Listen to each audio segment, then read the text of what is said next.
Bapak, Ibu, saudara-saudari yang terkasih di dalam Tuhan kita Yesus Kristus, kita bertemu kembali dalam acara ibadah keluarga Seresot Martoba Medan, Distrik 29 Deli Serdang, dengan tema Devoto Debatado Nadi Roham. Tuhan mengetahui isi hatimu. Rabu tanggal 25 Agustus 2021. Kita bernyanyi dari buku ND nomor 575 ayat 1 dan 2, Pujima Debata Nasokal.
Di dalam nama Allah Bapa dan nama anaknya Tuhan Yesus Kristus dan nama Roh Kudus yang menciptakan langit dan bumi.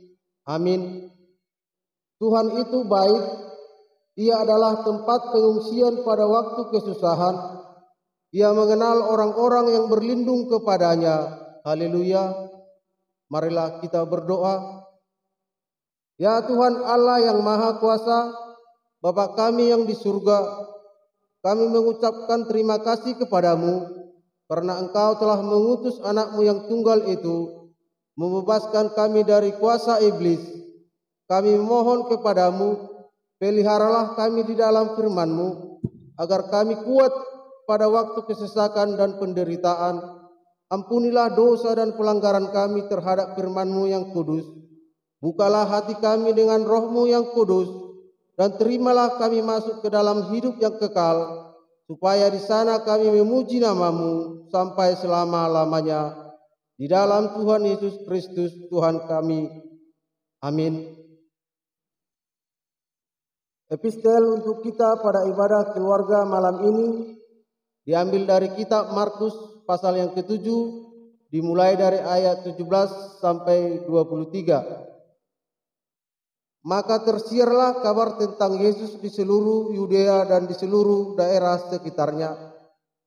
Ketika Yohanes mendapat kabar tentang segala peristiwa itu dari murid-muridnya, ia memanggil 2 orang dari antaranya dan menyuruh mereka bertanya kepada Tuhan, Engkaukah yang akan datang itu, atau haruskah kami menantikan seorang lain? ketika kedua orang itu sampai kepada Yesus, mereka berkata, Yohanes Pembaptis menyuruh kami bertanya kepadamu, Engkaukah yang akan datang itu, atau haruskah kami menantikan seorang lain? Pada saat itu Yesus menyembuhkan banyak orang dari segala penyakit dan penderitaan dan dari roh-roh jahat, dan ia mengaruniakan penglihatan kepada banyak orang buta. Dan Yesus menjawab mereka, Pergilah dan katakanlah kepada Yohanes apa yang kamu lihat dan kamu dengar. Orang buta melihat, orang lumpuh berjalan, orang kusta menjadi tahir, orang tuli mendengar, orang mati dibangkitkan, dan kepada orang miskin diberitakan kabar baik. Dan berbahagialah orang yang tidak menjadi kecewa dan menolak aku. Demikian firman Tuhan. Marilah kita berdoa. Berbahagialah orang yang mendengar firman Allah serta memeliharanya. Amin. Sebelum kita mendengarkan khotbah pada acara ibadah kita malam ini yang disampaikan oleh Pinang Pendeta D. Borusi Hombing STH, kita bernyanyi dari buku ND nomor 404 ayat 1 dan 2, Unang Ho Saidina Holong.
Kita berdoa, anugerah dari Allah Bapa kita dan kasih dari anaknya Tuhan Yesus Kristus menyertai Bapak Ibu serta saudara-saudari sekalian. Amin. Bapak Ibu serta saudara-saudari yang terkasih dalam nama Tuhan kita Yesus Kristus, firman Tuhan yang menjadi khotbah di malam hari ini tertulis di dalam kitab Kidung Agung pasal yang kedua, dimulai ayat yang ke-8 sampai dengan ayat 13. Beginilah bunyi firman Tuhan. Dengarlah kekasihku, lihatlah ia datang, melompat-lompat di atas gunung-gunung, meloncat-loncat di atas bukit-bukit. Kekasihku serupa kijang atau anak rusa. Lihatlah ia berdiri di balik dinding kita, sambil menengok-nengok melalui tingkap-tingkap dan melihat dari kisi-kisi. Kekasihku mulai berbicara kepadaku, bangunlah manisku, jelitaku, marilah, karena lihatlah musim dingin telah lewat, hujan telah berhenti dan sudah lalu. Di ladang telah nampak bunga-bunga, tibalah musim memangkas. Bunyi tekukur terdengar di tanah kita. Pohon ara mulai berbuah dan bunga pohon anggur semerbak baunya. Bangunlah manisku, jelitaku, marilah. Demikian pembacaan firman Tuhan. Bapak Ibu serta saudara-saudari yang terkasih dalam nama Tuhan kita Yesus Kristus, kitab Kidung Agung dituliskan oleh raja yang penuh dengan hikmat dan kebijaksanaan. Raja yang sangat arif yang kita kenal dengan nama Raja Salomo. Memang harus kita akui bahwa sangat sulit sekali untuk menafsirkan bagaimana isi dari konteks kitab Kidung Agung itu sendiri. Karena begitu banyak isi dari kitab Kidung Agung yang menggambarkan hubungan antara pengantin laki-laki dan pengantin perempuan. Bila kita membaca perikop Kidung Agung 2 yang dimulai dengan ayat 8 sampai 13, itu menggambarkan sebuah kebahagiaan karena perjumpaan antara seorang pengantin laki-laki dan pengantin perempuan. Sesungguhnya apa yang ingin dikatakan dari kebahagiaan yang telah dirasakan pengantin laki-laki dengan pengantin perempuan. Gambaran ini sebetulnya adalah gambaran dari kehidupan bangsa Israel sendiri yang ketika itu berada dalam pembuangan Mesir. Mereka diibaratkan sebagai pengantin perempuan. Sesungguhnya siapakah pengantin laki-laki yang dimaksud? Pengantin laki-laki adalah Allah sendiri yang mereka jumpai. Dan perjumpaan itu menghasilkan sebuah kebahagiaan. Nah, karena itu Bapak Ibu serta saudara-saudari yang terkasih dalam nama Tuhan kita Yesus Kristus, perikop ayat 8 berkata, dengarlah kekasihku, lihatlah ia datang melompat-lompat di atas gunung, meloncat-loncat di atas bukit-bukit. Ini adalah gambaran dari suasana hati yang begitu sangat luar biasa karena perjumpaan itu sendiri. Pengantin perempuan telah menemukan sosok dari seorang pengantin laki-laki yang pas dengan dia. Dan seorang pengantin laki-laki juga sudah begitu sangat luar biasanya bahagia karena menemukan pilihan yang sudah betul-betul dia tentukan. Nah, jadi gambaran dari ayat 8 adalah gambaran dari sebuah kebahagiaan. Bagaimana seorang pengantin laki-laki itu berbahagia sampai dia harus melompat-lompat, dan seorang pengantin perempuan juga dia begitu sangat bahagia ketika pertemuan itu terjadi. Ini adalah pertemuan antara Allah dengan bangsa Israel itu sendiri. Bangsa Israel merasakan suatu sukacita yang luar biasa, sekalipun mereka dalam penderitaan, mereka masih memiliki pengharapan, mereka masih memiliki harapan untuk kembali pulang ke kampung halamannya sendiri untuk hidup dengan layak. Karena itu perjumpaan antara Allah dengan bangsa Israel memberikan mereka suatu semangat kehidupan yang baru, kehidupan yang membuat mereka menjadi orang-orang yang lebih lagi bersemangat untuk meninggalkan tanah perbudakan, yaitu Mesir. Bapak Ibu serta saudara-saudari yang terkasih dalam nama Tuhan kita Yesus Kristus, dalam konteks ayat 9 dikatakan, kekasihku serupa kijang atau anak rusa, lihatlah ia berdiri di balik dinding kita sambil menengok-nengok melalui tingkap-tingkap dan melihat dari kisi-kisi. Nah, dinding yang dimaksud adalah penderitaan yang dilalui oleh bangsa Israel sendiri pada saat itu. Nah, Allah melalui kuasanya melihat segala penderitaan dari bangsa Israel, ya, yang diibaratkan oleh kijang ataupun anak rusa, yang berarti bahwa penglihatan itu sangat tajam dan akan segera memberikan pertolongan kepada bangsa Israel. Jadi kalau kita mengetahui rusa atau kijang memiliki kecepatan untuk berlari, itu adalah gambaran dari kuasa Allah yang akan cepat untuk menolong mereka, yang akan cepat memberikan bantuan kepada bangsa Israel pada saat itu untuk membawa pulang bangsa Israel pada saat itu. Jadi dinding yang dimaksud dalam konteks ayat 9 itu adalah penderitaan. Itu adalah kekuasaan dari orang-orang Mesir itu sendiri yang begitu sangat kejam memperlakukan bangsa Israel begitu sangat luar biasa di tanah perbudakan. Tetapi dinding itu, ya, perbudakan itu, penderitaan itu mampu ditembus oleh Allah dengan cepat.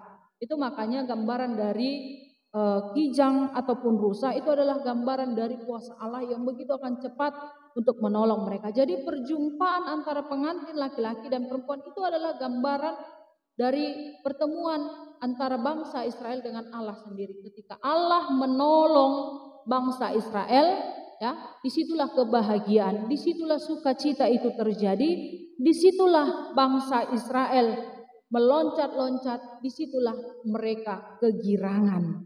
Bapak Ibu serta saudara-saudari yang terkasih dalam nama Tuhan kita Yesus Kristus, dalam perikop kali ini juga seorang pengantin laki-laki berkata, bangunlah manisku, jelitaku. Ini adalah panggilan Allah, seruan Allah kepada orang-orang Israel yang memang pada saat itu sudah mengalami banyak penderitaan.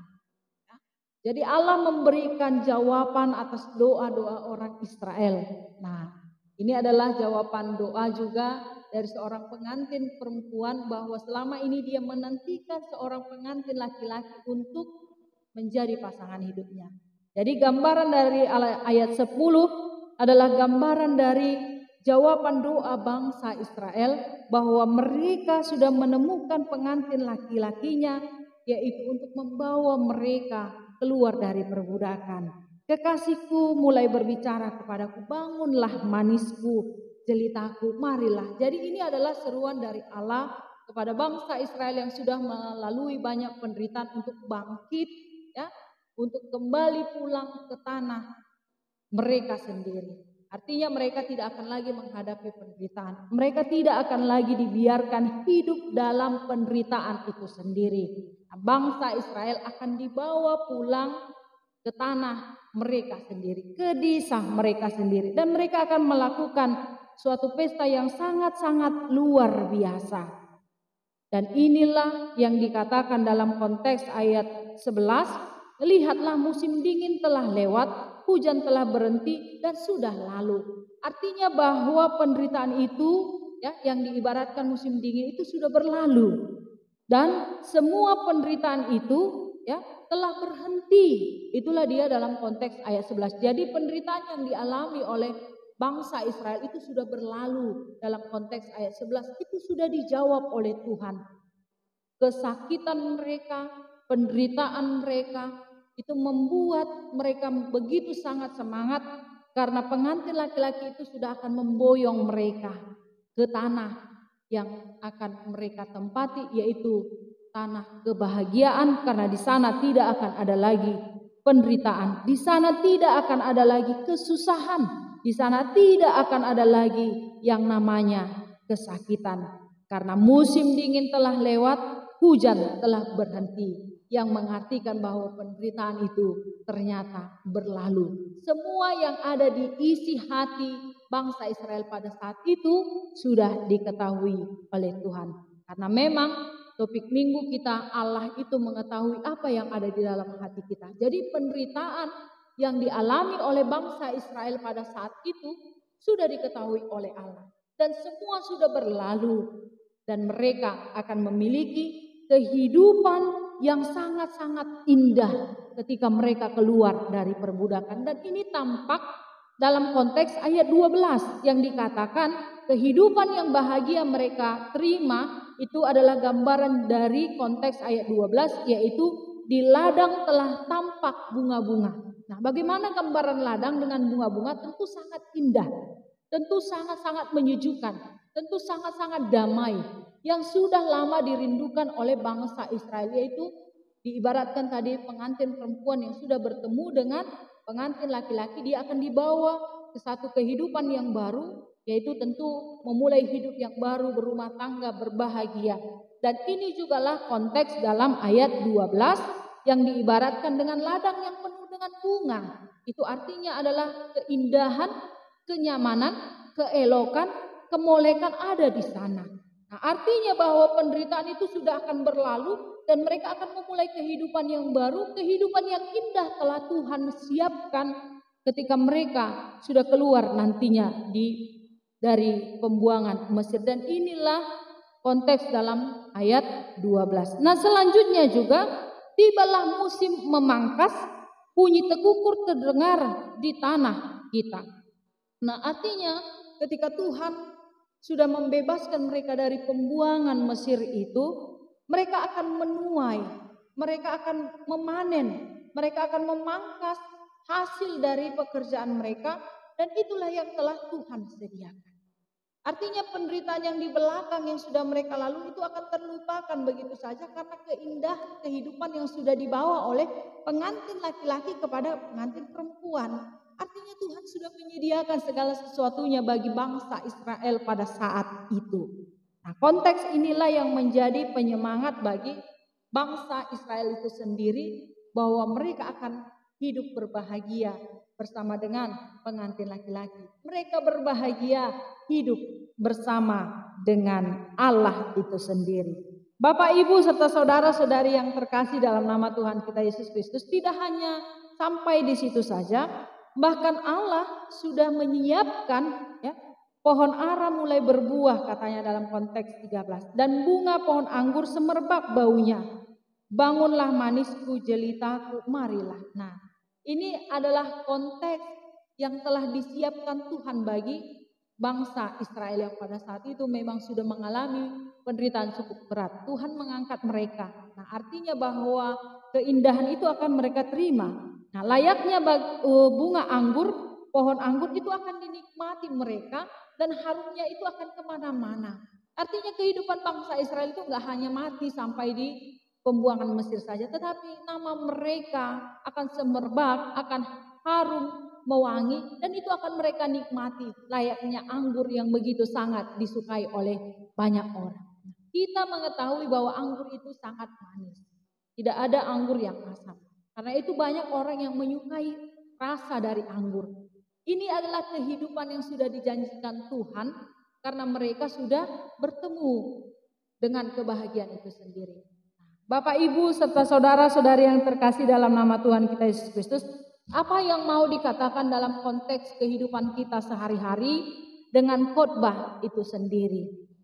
Banyak penderitaan yang sudah kita lalui di tengah-tengah kehidupan ini. Kita berharap ada penolong yang bisa menolong kita keluar dari penderitaan itu. Nah, yang pasti hari ini Tuhan berkata bahwa penderitaan bangsa Israel saja sudah berlalu dari pembuangan Mesir, ya, yang diibaratkan pertemuan pengantin laki-laki dengan pengantin perempuan. Nah, kita umat yang dikasihi Allah, kita adalah orang-orang yang telah dipilih Allah. Ketika menghadapi penderitaan, percayalah apapun yang terjadi dalam konteks kehidupanmu, Tuhan akan menolongmu, Tuhan akan menjagamu. Jadi rasa khawatir itu tidaklah penting di tengah-tengah kehidupan kita. Tapi bagaimana kita berbahagia selalu di tengah-tengah penderitaan itu, yaitu dengan berpengharapan kepada Tuhan. Jadi gambaran pengantin laki-laki dan pengantin perempuan itu adalah gambaran kehidupan kita juga dengan Allah itu sendiri. Bagaimana ketika penderitaan itu datang, kita pasti berharap ada yang bisa membawa kita keluar dari kesulitan itu. Ketika kita bersedih, kita pasti berharap ada orang yang menghibur kita. Ketika kita terpuruk, pasti kita berharap ada seseorang yang mau peduli dengan kita. Dan hari ini Tuhan katakan, pengantin laki-laki itu adalah gambaran Allah yang telah menemukan kita untuk mengangkat kembali kehidupan kita, memberikan kepada kita pengharapan. Karena itu sebagai pengantin perempuan, berbahagialah karena Allah telah datang kepada kita. Datanglah juga kepada Dia. Pertemuan itu membuat kita menjadi orang-orang yang berbahagia. Pengantin laki-laki sudah berbahagia, pengantin perempuan juga harus berbahagia. Jadi gambaran ini adalah hubungan antara manusia dengan Tuhan itu sendiri di tengah-tengah kehidupan dunia ini. Tuhan tidak akan meninggalkan kita, Tuhan tidak akan pernah membiarkan kita merasakan kesedihan itu sendiri. Lambat atau cepat itu urusan Tuhan. Yang pasti berpengharapanlah kepada Tuhan. Karena pada waktunya Tuhan akan memberikan pertolongan itu. Dan Tuhan akan membuat kita menjadi orang-orang yang berbahagia. Sama seperti pengantin laki-laki dan pengantin perempuan itu. Mereka memadu kasih, mereka begitu sangat berbahagia. Karena itu berbahagialah Bapak Ibu memiliki Allah kita yang luar biasa. Yang mampu menolong kita, yang mampu peduli kepada kita, yang mampu menjaga kita. Apalagi dalam situasi sekarang ini COVID-19 tidak ada yang bisa menyelamatkan kita. Orang yang sudah vaksin sekalipun dia akan mengalami yang namanya sakit dari COVID-19. Itu akan juga memiliki dampak. Nah, karena itu pertolongan kita sesungguhnya datang dari Allah. Karena itu datanglah kepada Allah. Dia sudah menunggu kita sebagai pengantin laki-laki. Sambutlah Dia di tengah-tengah kehidupan kita. Kita berdoa. Terima kasih ya Tuhan atas anugerah dan kasih setiamu yang memberkati perjalanan aktivitas kami sepanjang hari ini. Terima kasih Tuhan, di malam hari ini Engkau mengingatkan kami bahwa pertolongan Tuhan tepat pada waktunya. Dan Tuhan pasti akan memberikan pertolongan itu dan memberikan kepada kami kebahagiaan dan sukacita dalam menjalani kehidupan ini. Karena itu biarkan kami Tuhan menyambut Engkau selalu di tengah-tengah kehidupan kami. Agar kami tidak goyah, agar kami senantiasa berbahagia. Sama seperti gambaran pengantin laki-laki yang bertemu dengan pengantin perempuan. Karena itulah sukacita kami bertemu dengan Engkau sebagai pengantin laki-laki. Tuhan yang maha baik, di malam hari ini kami mau menyerahkan kehidupan para jemaat-Mu ke dalam tangan setia Tuhan. Kiranya Tuhan memberkati dan menjaga. Ketika mereka akan beristirahat, membaringkan tubuh mereka di tempat tidur mereka, mari Tuhan Kau berkati mereka, mari Tuhan Kau sertai mereka, agar esok pagi boleh kembali bangun untuk kembali beraktivitas. Ketika esok hari mereka akan beraktivitas, berkati dan lindungi mereka. Biarkanlah segala pekerjaan mereka berjalan dengan baik. Biarkanlah sukacita itu menemani mereka dan dijauhkan dari sakit penyakit. Kalaupun ada seluruh jemaat-Mu yang dalam keadaan sakit, mari Tuhan Kau sembuhkan mereka. Mari Tuhan Kau yang pulihkan mereka, agar mereka boleh kembali beraktivitas sebagaimana layaknya. Diberkati juga Tuhan anak-anak yang sudah Tuhan berikan dalam kehidupan kami pribadi lepas pribadi. Jadikanlah mereka anak-anak yang bijaksana, anak-anak yang takut akan Tuhan, anak-anak yang senantiasa mendengarkan nasihat orang tua, anak-anak yang memiliki masa depan yang indah. Karena itu kami serahkan anak-anak itu dalam tangan pengasihan Tuhan. Diberkati juga Tuhan setiap jemaat-Mu yang dalam keadaan berduka cita, dalam keadaan yang begitu sangat terpuruk. Mari Tuhan Kau berikan pengharapan kepada mereka. Mari Tuhan Kau teguhkan hati mereka untuk tetap berpengharapan kepada Tuhan, bahwa semua yang mereka lalui akan berlalu di hadapan Tuhan.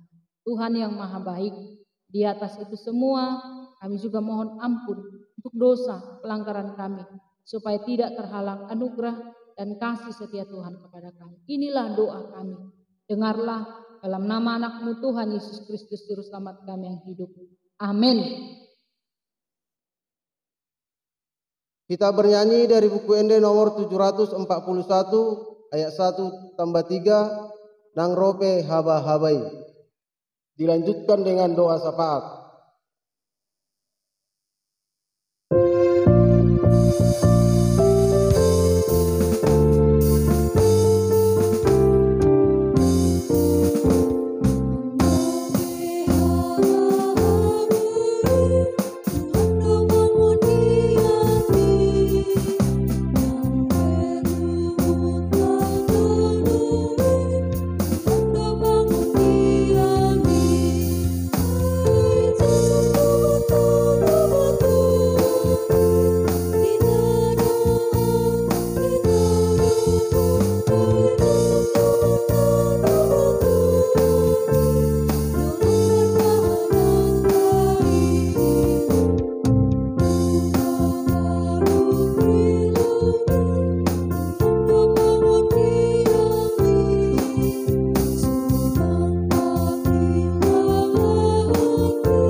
Selamat malam jemaat sekalian. Kita satukan hati kita berdoa. Bapa kami yang bertahta di kerajaan surga, puji dan syukur kami sembahkan kehadapan-Mu yang maha kudus atas berkat luar biasa yang telah kami terima dalam hidup kami masing-masing. Pada malam hari yang indah ini Bapa, kami berlutut di hadapan-Mu yang maha kudus, memohon penyertaan-Mu dalam hidup kami masing-masing. Ajari kami dalam menjalani hidup ini Bapa. Berikan kesehatan kepada kami, terlebih-lebih kesehatan hati dan kesehatan pikiran. Cukupkan semua kebutuhan kami Bapa. Bapa yang maha baik, kami memohon ke hadapan-Mu. Dunia ini, negara kami ini Bapa, sedang dalam kesusahan dalam menghadapi pandemi COVID-19. Kami sadar Bapa, hanya oleh karena tuntunan-Mu, hanya oleh karena perlindungan dan kasih setia-Mu, memampukan kami melalui kesulitan-kesulitan ini. Bapa yang Maha Baik, kami memohon agar Engkau mengajari para pemerintahan kami, Bapa, para pemimpin-pemimpin negara ini, dari yang tertinggi sampai terendah. Kiranya Engkau memberikan mereka kebijaksanaan untuk mampu mengatur tatanan yang lebih baik dalam menghadapi pandemi COVID-19. Untuk keluarga kami masing-masing, Bapa, ajari kami, Bapa, tuntun kami, Bapa, agar tiap-tiap kami mampu menjadi panutan dan saluran berkat untuk orang-orang di sekitar kami. Anak-anak yang Bapak titipkan kepada kami, berkati mereka, Bapak, ajari mereka, Bapak, agar mereka mampu menjadi anak kebanggaan kami para orang tuanya, terlebih-lebih jadi anak yang takut dan sayang terhadap Tuhan. Bapa yang Maha Baik, dalam hari ini, saat lagi kami akan memasuki masa peristirahatan kami, Bapa. Kami mohon, buai kami dengan mimpi-mimpi indah. Jauhkan mimpi-mimpi buruk dari tidur kami. Dan jika Bapa berkenan, wujudkanlah mimpi indah itu menjadi kenyataan dalam hidup kami masing-masing. Agar kami semakin mengucap syukur atas berkat yang luar biasa dalam hidup kami. Kami percaya Bapa telah mengampuni dosa kami melalui curahan darah di anak-Mu di kayu salib. Ajari kami Bapa menjaga warisan ini. Kami berdoa hanya melalui perantaraan Tuhan Yesus Kristus Tuhan kami. Amin. Kita bernyanyi dari buku ND nomor 806 ayat 1-3 AHP Namasa di Ngolumon sambil mengumpulkan persembahan.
Marilah kita berdoa untuk menyerahkan persembahan kita kepada Tuhan. Ya Allah Bapa kami yang di sorga, kami mengaku bahwa Tuhan adalah sumber dari segala karunia yang melimpah dalam kehidupan kami masing-masing. Sebahagian daripada karunia itu kami serahkan kembali sebagai persembahan kepada Tuhan. Terimalah dan berkatilah persembahan umat-Mu ini, agar dapat kami pergunakan untuk pekerjaan dan pelayanan kerajaan Tuhan di dunia ini. Bukalah hati kami untuk mengenal betapa banyak berkat dan karunia yang kami peroleh dari Tuhan, supaya kami senantiasa bersyukur kepadamu di dalam nama Yesus Kristus Tuhan kami. Amin. Marilah kita bersama-sama berdoa di dalam doa. Bapa kami yang di sorga, dikuduskanlah namamu, datanglah kerajaanmu, jadilah kehendak-Mu di bumi seperti di sorga. Berikanlah kami pada hari ini makanan kami yang secukupnya, dan ampunkanlah kami akan kesalahan kami, seperti kami juga telah mengampuni orang yang bersalah kepada kami. Dan janganlah membawa kami ke dalam pencobaan, tetapi lepaskanlah kami daripada yang jahat, karena Engkau yang empunya kerajaan dan kekuasaan dan kemuliaan sampai selama-lamanya. Amin. Kasih karunia dari Tuhan Allah kita, dan kasih dari anaknya Tuhan Yesus Kristus, dan persekutuan Roh Kudus, itulah yang menemani Bapak, Ibu, serta saudara-saudari sekalian hari ini, esok, sampai selama-lamanya. Amin.